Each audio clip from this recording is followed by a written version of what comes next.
Pharma ব্যৱহাৰ কৰি কম কাপোৰতে blouse এটা কেনেকৈ কাটিং কৰিব পাৰি আজি মই আপোনালোকক দেখুৱাব বিচাৰিছোঁ। প্ৰথমে দেখিছেনে মই পিঠি চাইডটো আঁকি লৈছোঁ। পিঠিটো আপোনালোকে কিমান কটা দিয়ে সেইমতে নিজৰ জোখটো লৈ ল'ব। আৰু এইটো আঁকিছোঁ মই আগফালৰ চাইডটো। ব্লাউজ পিচটো কটাৰ আগতে সদায় লাইনিং কাপোৰটো কাটি ল'ব। আৰু এই কাপোৰটো দেখিছেনে দুভাঁজ কৰি লৈছোঁ আৰু যিটো বন্ধ চাইড থাকে সেই বন্ধ চাইডটো নিজৰ গাফালে দি লৈছোঁ। মই এই ব্লাউজৰ কাটিংটো কৰিছোঁ 32 চাইজৰ আৰু 32 চাইজৰ ব্লাউজটোৰ কাৰণে মই লাইনিং কাপোৰ আনিছোঁ মাত্ৰ 30 টকা আৰু এই 30 টকা কাপোৰে মই গোটেই ব্লাউজটো সম্পূৰ্ণকৈ উলিয়াই দিম। এনেকৈ যদি আপোনালোকে ব্লাউজটো কাটে খুব কম কাপোৰ ব্যৱহাৰ হয়। চাওক এয়া ব্ৰাৰ ছেকেণ্ড পাৰ্টটো হৈ গ'ল।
ফাৰ্মা ব্যৱহাৰ কৰি ব্লাউজ কাটিং কৰি মোৰ হৈ গ'ল আৰু এতিয়া ব্লাউজটোৰ যিটো চিধা চাইড হয় সেই চিধা চাইডকেইটা মিলাই লৈ এনেকৈ চিন এটা এটা দি লৈছোঁ। এনেকৈ যদি চিধা চাইডটো মিলাই লোৱা হয় তেতিয়া ব্লাউজটো চিলাওঁতে আমাৰ ভুল নহয়। এতিয়া পিঠিটোত অকণমান ডিজাইন এটা দিছোঁ। এনেকৈ কুনীয়াকৈ আঁচ এডাল টানি দিলোঁ, মানে অকণমান ভি টাইপ লাগে ব্লাউজৰ পিঠি চাইডৰ ডিজাইনটো, সেইকাৰণে মই এনেকৈ শ্বেপ এটা দি লৈছোঁ।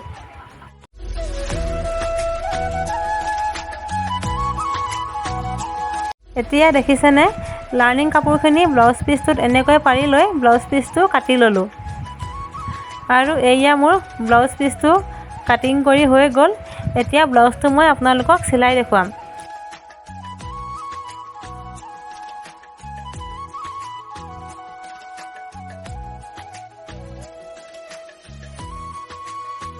ব্লাউজ এটা চিলালে সদায় প্ৰথমে ব্ৰা কাটটোৱে চিলাই ল'ব লাগে।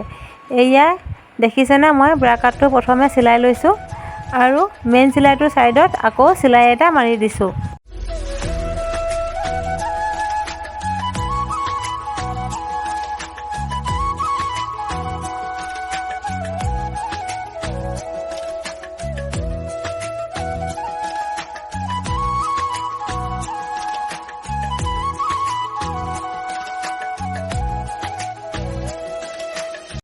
ব্ৰা কাটটো এনেকৈ চিলাই দিলে ব্ৰা কাটৰ শ্বেপটো নল'ব, সেইকাৰণে আমি মাজভাগত এটা চিলাই মাৰিব লাগিব। দেখিছেনে চিলনি দুটা মই জইন কৰি লৈ মাজভাগৰ অংশটো উলিয়াই লৈছোঁ আৰু এতিয়া এইফালে আধা ইঞ্চি দূৰত এটা চিন দি লৈছোঁ আৰু কুনীয়াকৈ এনেকৈ আঁচ এডাল টানি ল'লোঁ। এতিয়া মই অকণমান ওপৰলৈকে চিলাই দিছোঁ। চিলনিটো কিন্তু একেবাৰে ওপৰৰ চিলনিটোলৈকে মাৰি নিদিব, তেতিয়া ব্ৰা কাটটো দেখিবলৈ বেয়া লাগিব।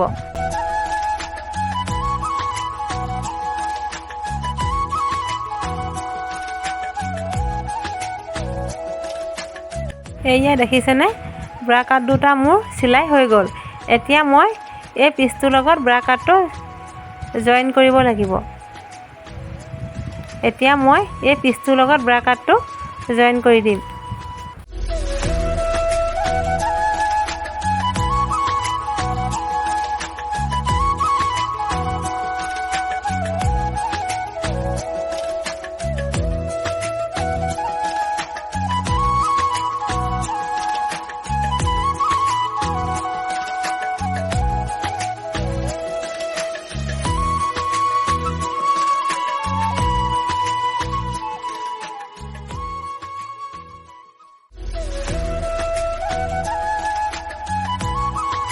এতিয়া দেখিছেনে ব্ৰা কাটটোৰ ওপৰত একেবাৰে মূৰে মূৰে চিলাই এটা আকৌ মাৰি দিছোঁ।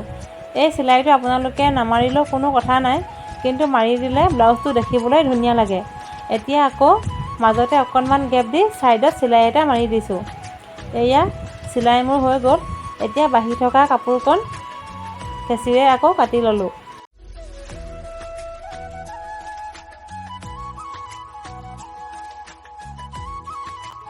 এতিয়া বেল্টৰ পিচটো লগাইছোঁ দেখিছেনে? বেল্টৰ যিটো যে অকণমান জোঙা ছাইডটো থাকে, সেই জোঙা ছাইডটো ব্লাউজৰ হুকটো লগোৱাৰ ছাইডেই হ'ব।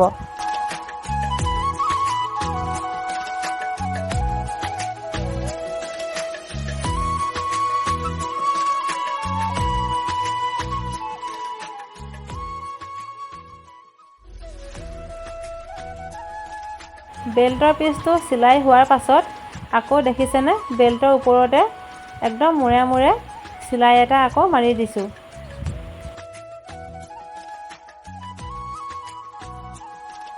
আকৌ মাজতে অকণমান গেপ দি আকৌ চিলনি এটা মাৰি দিছোঁ।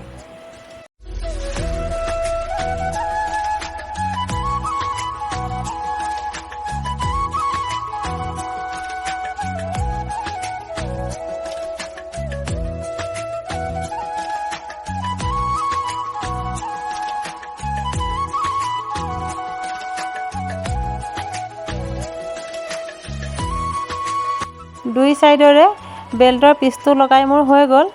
এতিয়া মই হুকপটিৰ ছাইডটো লগাব লৈছোঁ।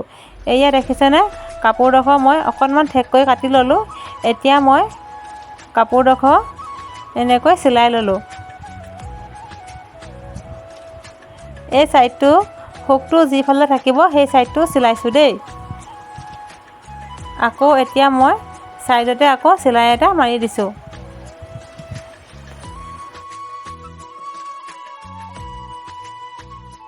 এতিয়া দেখিছেনে কাপোৰডোখৰ অকণমান মই এনেকৈ মুটুকাই লৈছোঁ। মুটুকাই লৈ আকৌ ছাইডতে চিলাই এটা মাৰি দিছোঁ। যিসকলে বুজি পোৱা নাই তেওঁলোকক কৈছোঁ মই এই পাৰ্টটো যে ব্লাউজটো সোঁ ছাইডৰ পাৰ্টটো চিলাই আছোঁ দেই। এয়া দেখিছেনে চিলাই মোৰ হৈ গ'ল আৰু বাঢ়ি থকা কাপোৰডোখৰ সমানকৈ কাটি ল'লোঁ। এতিয়া ছেকেণ্ড পাৰ্টটোৰ কাৰণে ব্লাউজ পিচটোৰ পৰাই কাপোৰ অকণমান মই কাটি ল'লোঁ। 3 ইঞ্চিমান বহল জোখত কাপোৰডোখৰ মই কাটি ল'লোঁ। দেখিছেনে মই কেনেকৈ চিলাইছোঁ?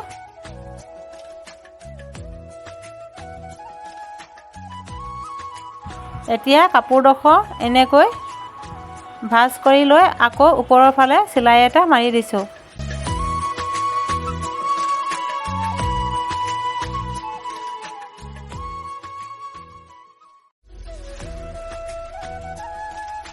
এতিয়া আকৌ ভিতৰৰ ছাইডে মুকুতাই লৈ আকৌ একদম মূৰে মূৰে চিলাই এটা মাৰি দিছোঁ।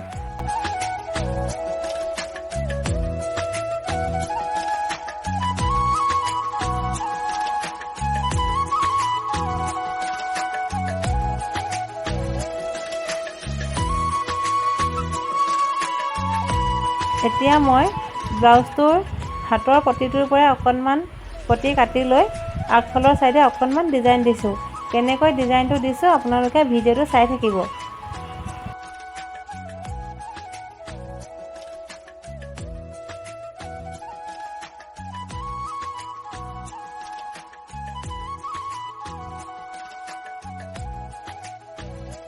ডিজাইনটো কেনেকুৱা লাগিছে মোক কমেণ্ট কৰি জনাব দেই। এতিয়া মই পিঠিৰ ছাইডটো চিলাই লৈছোঁ। কেনেকৈ চিলাইছোঁ আপোনালোকে ভিডিঅ'টো ভালদৰে মন কৰিব। দেখিছেনে প্ৰথমে মই লাইনিং কাপোৰটো ব্লাউজ পিচটোৰ লগত চিলাই লৈছোঁ।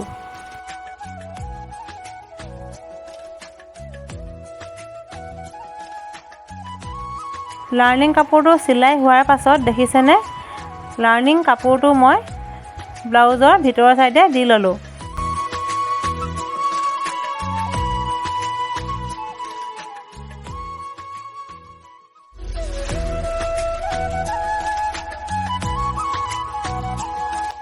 শ্বেপটো উলিয়াই ল'বৰ কাৰণে একদম মূৰে মূৰে মই আকৌ চিলাই এটা মাৰি দিছোঁ।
এতিয়া মই আৰ্মহোলটো মিলাই লৈ ব্লাউজটোৰ মাজৰ ভাগটো এনেকৈ উলিয়াই ল'লোঁ। এতিয়া মই এই ভাঁজটোৰ পৰা 4 ইঞ্চি দূৰত্বত এটা চিন দি লৈছোঁ।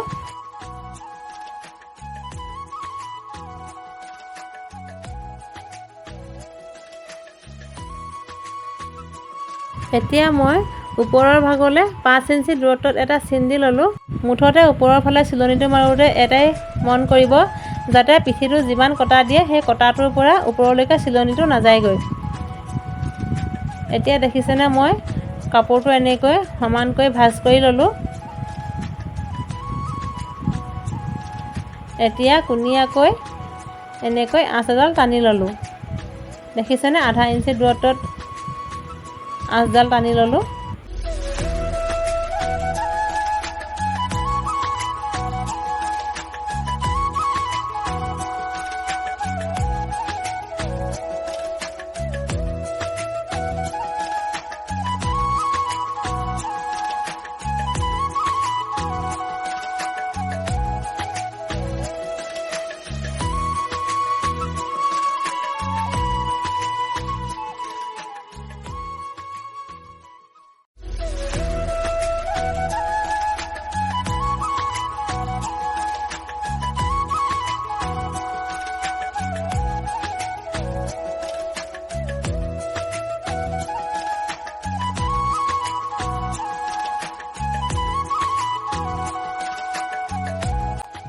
পিঠিৰ ছাইডলৈ মই অকণমানকৈ পটিটো লগাই দিলোঁ, ভিডিঅ' কৰিবলৈহে নহ'লে।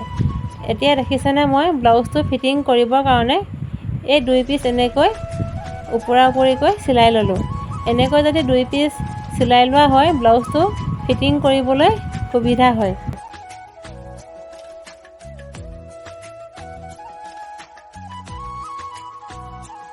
ব্লাউজটো পিঠিৰ ছাইডটোৰ লগত জইন কৰিবলৈ কান্ধৰ ছাইডে দেখিছেনে, মই অকণমান বেকাকৈ আঁচডাল টানি ল'লোঁ।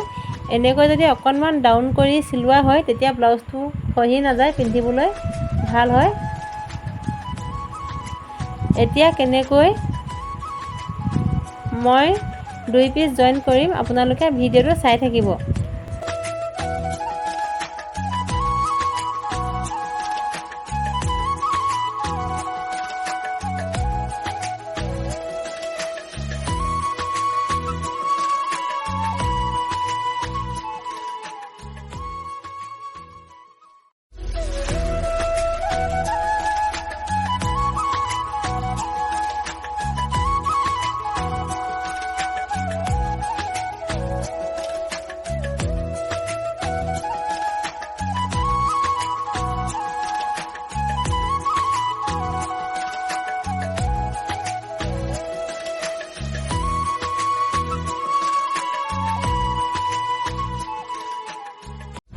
জইন কৰি হৈ গ'ল।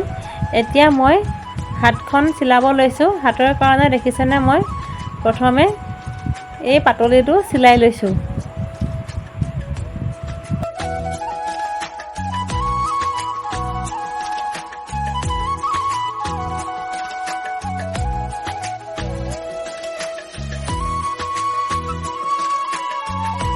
এয়া দেখিছেনে হাত দুখনৰ পাতলি দুটা চিলাই মোৰ হৈ গ'ল। এতিয়া মই হাত দুখন জুখি চালোঁ, দুয়োখন হাত সমান হৈছেনে নাই হোৱা। এখন হাত অকণমান দীঘল হোৱাৰ দৰে লাগিলে দুয়োখন হাত মিলাই এনেকৈ সমানকৈ কাটি ল'লোঁ। হাতখনত যে অকণমান ডাউনকৈ কটা দেখিছে, সেই ডাউন কৰি কটা ছাইডটো কিন্তু সদায় ব্লাউজটোৰ আগফালৰ ছাইডেই হ'ব দেই, সেইটো মনত ৰাখিব সদায়। এতিয়া মই ব্লাউজৰ হাতখন কেনেকৈ লগাম আপোনালোকে ভিডিঅ'টো চাই থাকিব।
চাওক ব্লাউজটোৰ হাতখন লগাই মোৰ হৈ গ'ল।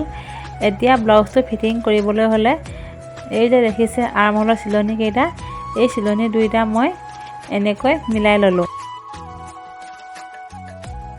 মিলাই লৈ সমানকৈ এতিয়া মই ব্লাউজটো কাটি ল'লোঁ।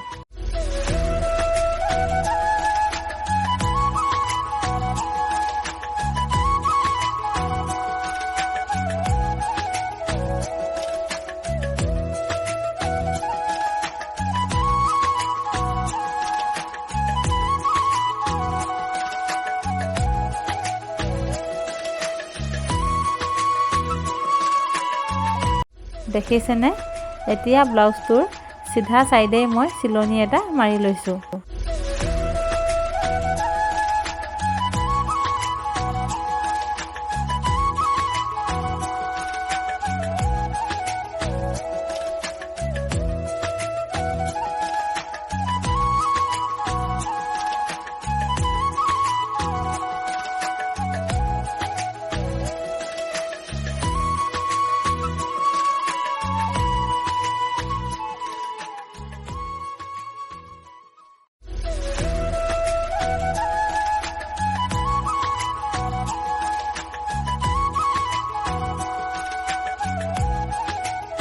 এতিয়া মই ব্লাউজৰ দিশটো ৰাখিবলৈ লৈছোঁ। ব্লাউজৰ দিশটো ৰখাৰ আগতে দেখিছেনে মই আৰ্মহোলৰ চিলনিকেইটা মিলাই ল'লোঁ। ব্লাউজৰ দীঘলটো আপোনালোকে কিমান দিব সেইটো নিজৰ জোখ অনুযায়ী দিশটো লৈ ল'ব। দেখিছেনে মই দিশটো কিমান লৈছোঁ, তাতে এনেকৈ চিন এটা দি লৈছোঁ। এতিয়া মই য'ত কাটিছিলোঁ সেই কটা চিনকেইটা দেখিছেনে এনেকৈ মিলাই লৈ ব্লাউজটো পিঠিটো চিলাই ল'লোঁ। পিঠিৰ পাতলিটো আপোনালোকে মেচিনতো চিলাব পাৰে, কিন্তু হাতে চিলালে দেখিবলৈ ভাল লাগে। মই হাতেই চিলালোঁ দেখিছেনে। এয়া এতিয়া আকৌ আগফালৰ ছাইডটো চিলাবলৈ হ'লে আগফালে যে জইন কৰিছিলোঁ দুইটা পিচ অকণমান খুলি ল'লোঁ। খুলি লৈ এতিয়া মই এই বেল্টৰ পিচটো এনেকৈ মুটুকাই লৈ চিলাই দিছোঁ।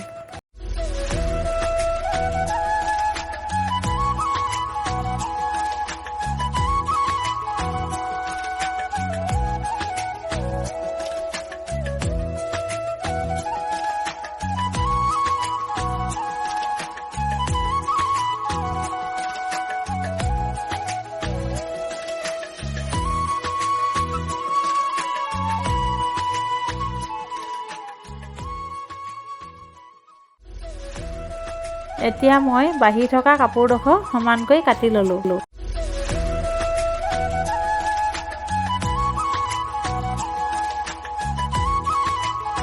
কাটি লৈ ব্লাউজটোৰ ভিতৰৰ চাইডে একদম মূৰে মূৰে আকৌ চিলাই এটা মাৰি দিছোঁ। ব্লাউজৰ জোখটো আপোনালোকে নিজৰ জোখ অনুযায়ী লৈ ল'ব। মই 32 চাইজৰ ব্লাউজ চিলাইছিলোঁ, সেইমতে জোখটো লৈ এতিয়া মই ব্লাউজৰ ফিটিং চিলাইটো চিলাই আছোঁ। ভিডিঅ'টো চাই আপোনালোকে কেনেকুৱা পালে মোক কমেণ্ট এটা কৰি জনাব দেই।